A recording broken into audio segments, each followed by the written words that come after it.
전기기사 월급이 새우 660만 원에 여름 휴가는 무조건 한 달에 쉰다고요? 화이트 칼라보다 블루 칼라가 더 대접받고 야근은커녕 칼퇴안하면 오히려 법을 어기는 나라, 바로 스웨덴 이야기입니다. 과연 이곳은 소문대로 월급쟁이들의 천국일까요? 아니면 높은 세금과 살인적인 물가 뒤에 숨겨진 또 다른 현실이 있을까요? 우리가 꿈꾸는 저녁이 있는 삶의 충격적인 실체, 지금 바로 공개합니다. 오늘 이야기가 흥미로웠다면 구독과 좋아요 꾹 눌러주세요. 여러분이라면 치열하지만 기회가 많은 한국과 세금은 많이 내지만 여유로운 스웨덴 중 어디서 살고 싶으신가요?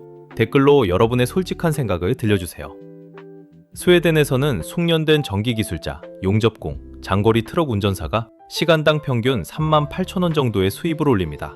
세후 월 소득으로 따지면 660만 원 이상을 벌기도 하죠. 이들의 소득은 현지의 일반 화이트 칼라 직장인을 훨씬 뛰어넘을 뿐만 아니라 사회를 움직이는 중요한 기둥으로 여겨지며 화이트 칼라와 동등한 사회적 존경을 받습니다. 숙련된 블루 칼라 기술자 한 명이 외벌이로도 충분히 가정을 부양할 수 있죠. 노조 가입률은 90%에 육박합니다. 노조는 블루 칼라를 대표해 정책 수립에 참여할 뿐만 아니라 단체 교섭을 통해 노동자의 임금과 근로 조건을 결정합니다. 스웨덴은 정말 월급쟁이들의 천국일까요? 주 5일 근무에 하루 평균 근무 시간은 7시간입니다. 게다가 법적으로 매년 최소 25일의 유급 연차가 보장되는데 연차를 쓰지 않고 포기하면 오히려 법을 어기는 게 됩니다. 이런 말도 안 되는 규정 보신 적 있나요? 학교를 졸업한 지 한참 됐는데도 매년 한 달씩 여름방학을 즐기는 셈이죠. 심지어 일부 기업에서는 임금 삭감 없이 주 5일 하루 6시간 근무제를 시범 운영하고 있습니다. 스웨덴 사람들의 직장 생활은 도대체 얼마나 여유로운 걸까요? 전 국민이 중고 물품 구매와 플라스틱병 재활용에 열광합니다. 평균 20명당 1개꼴로 사우나가 있는데 사우나는 남녀 혼탕인 경우가 많고 수건은 딱 한 장만 가지고 들어갈 수 있다고 하네요. 이런 곳 부러우신가요? 스웨덴은 전 세계에서 빈부격차가 가장 작은 나라 중 하나입니다. 세후 가처분 소득의 진위계수는 늘 세계 5위권 이내를 유지하죠. 직장인의 70% 이상이 노조에 가입해 있고 노조가 단체 교섭을 통해 대다수 국민의 임금 수준과 근로 조건을 결정하다 보니 소득 격차가 크게 줄어든 겁니다. 스웨덴의 모든 직장인은 매년 최소 25일의 휴가를 받습니다. 대부분의 기업은 4주간의 연차를 여름인 7월에 몰아서 쓰도록 하죠. 이 시기가 되면 관광, 요식업, 일부 소매업 등 계절을 타는 업종을 제외하고는 사무실이 거의 멈춥니다. 많은 공장과 회사가 문을 닫고 급하지 않은 관공서나 은행, 병원의 비응급 부서도 서비스를 대폭 줄이거나 휴무에 들어갑니다. 대도시는 쥐죽은 듯 조용해지는 반면 시골의 호수나 해안가, 군도의 여름 별장 지역은 사람들로 넘쳐납니다. 가족끼리 모여 자연을 즐기는 스웨덴 사람들만의 성스러운 시간이죠. 휴가 기간의 급여는 고용주가 지급하는데 이를 휴가급여라고 부르며 평소 월급보다 약 12% 더 많이 받습니다. 강력한 노조 덕분에 직장인의 휴식 권리가 침해받지 않도록 보장되어 있죠. 이런 연차 제도는 일과 삶의 균형을 극도로 추구하는 스웨덴 문화를 보여줄 뿐만 아니라 높은 세금과 복지가 단순히 무료 의료 혜택만 주는 게 아니라 개인의 시간과 삶의 질을 실질적으로 보장해준다는 생생한 증거입니다. 스웨덴의 사회복지는 보편적이고 탈상투마된 것으로 유명합니다. 복지는 직업이나 소득이 아니라 거주민 신분과 연동되어 있어 모든 사람에게 적용됩니다. 스웨덴의 부모는 총 480일의 유급 육아휴직을 공유할 수 있습니다. 그중 390일은 원래 소득의 약 80%를 수당으로 받으며 이 휴가는 아이가 만 12세가 될 때까지 유연하게 나눠 쓸 수 있습니다. 16세 미만의 모든 아동은 매달 약 16만 원의 비과세 수당을 받습니다. 자녀가 여러 명이면 수당은 더 늘어납니다. 초등학교부터 대학교, 박사 과정까지 공립교육은 전액 무료이며 18세 미만 아동의 병원비도 완전히 공짜입니다. 모든 합법적 거주자는 국적이나 소득에 상관없이 전국민 공공의료 서비스를 누릴 수 있어 별도의 건강보험료를 낼 필요가 없습니다. 일반 외래 진료비는 회당 약 13,000원에서 4만 원 정도인데 연간 누적 진료비가 약 17만 원을 넘으면 그 뒤로는 무료입니다. 약값은 연간 본인 부담 상한액이 약 31만 원이며 초과분은 전액 면제됩니다. 입원비는 하루 최대 약 13,000원 수준입니다. 암, 심장병, 희귀병 등 중증 질환의 모든 필수 검사, 수술, 입원, 방사선 및 항암 치료 등은 공공의료 체계 안에서 이루어지며 개인이 부담해야 할 비용은 연간 약 52만 원이 상한선입니다. 또한 아파서 소득이 끊기면 첫날부터 질병수당을 받을 수 있는데 금액은 원래 소득의 약 80%입니다. 처음 14일은 고용주가, 그 이후에는 국가사회보험청이 지급합니다. 물론 고복지는 고세금을 의미합니다. 스웨덴의 GDP 대비 세수 비중은 오랫동안 44총 46%를 유지해왔으며 이는 세계에서 세금 부담이 가장 높은 수준입니다. 평균 임금을 받는 직장인은 소득의 약 32%를 세금으로 냅니다. 소득이 높을수록 세금도 많아져서 고소득자에게는 20-25%의 세금이 추가로 부과되어 개인소득세 종합세율이 50%를 넘기도 합니다. 한편 공공의료가 거의 무료다 보니 응급수술이 아닌 경우나 전문의 진료는 몇 주, 심지어 몇 달씩 대기해야 할 수도 있습니다. 이 긴 기다림을 피하기 위해 사설 의료보험을 추가로 가입하는 스웨덴 사람들이 점점 늘고 있습니다. 스웨덴 근로시간법에 따르면 주당 표준 근로시간은 40시간, 연간 초과 근무 상한은 200시간입니다. 대다수 스웨덴 사람은 칼퇴근이 일상이며 야근 문화가 거의 없습니다. 일부 정부 부처와 기업은 임금 삭감 없이 주 5일, 하루 6시간 근무제를 시범 도입하기도 했죠.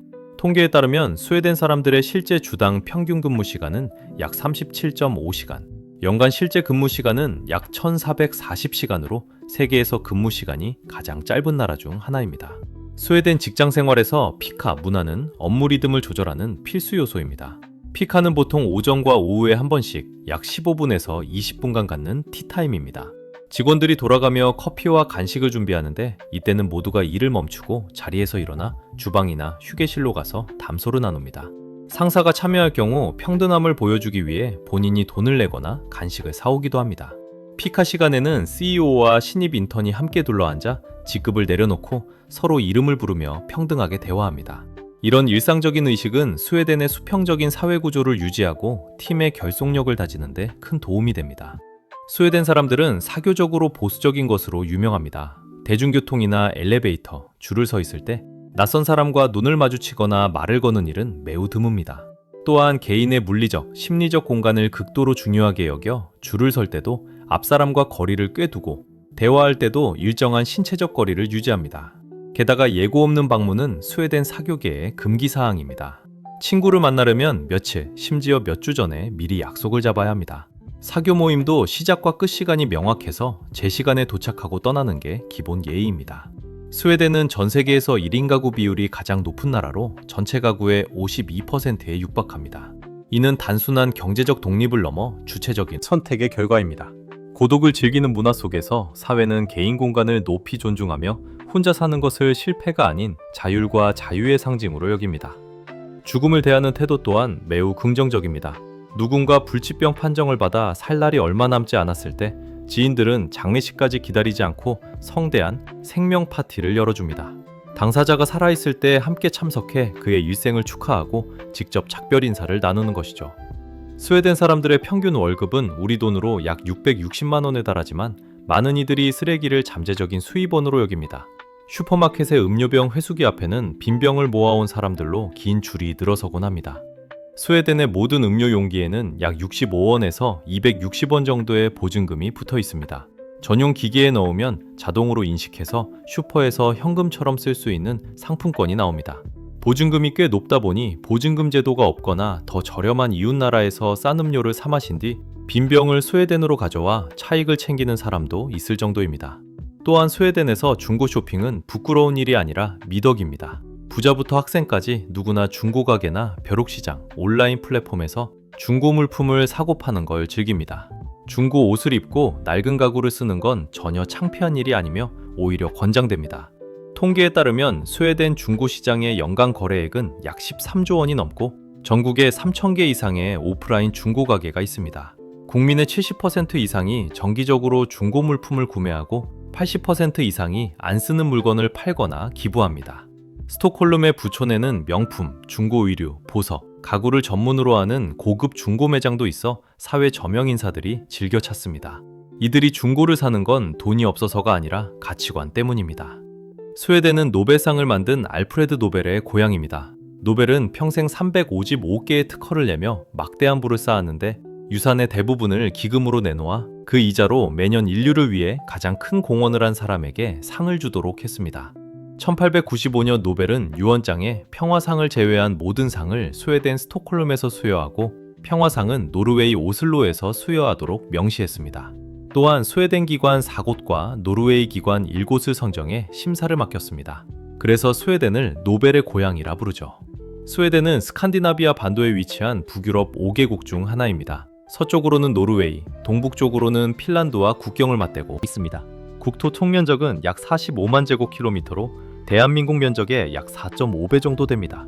총 인구는 약 1,053만 명으로 우리나라 인구의 5분의 1 수준입니다. 수도 스톡홀름은 인구 약 240만 명이 사는 최대 도시입니다. 공용어는 스웨덴어지만 성인의 95% 이상이 영어로 능통하게 일상 대화를 할 수 있습니다. 복지 수준이 워낙 높다 보니 사회주의 국가로 오해하는 경우가 많은데 사실 스웨덴은 고도로 발달한 자본주의 혼합경제 체제입니다. 2024년 기준 명목 GDP는 약 6,100억 달러로 세계 25위, 1인당 GDP는 약 54,900달러로 세계 20위권입니다.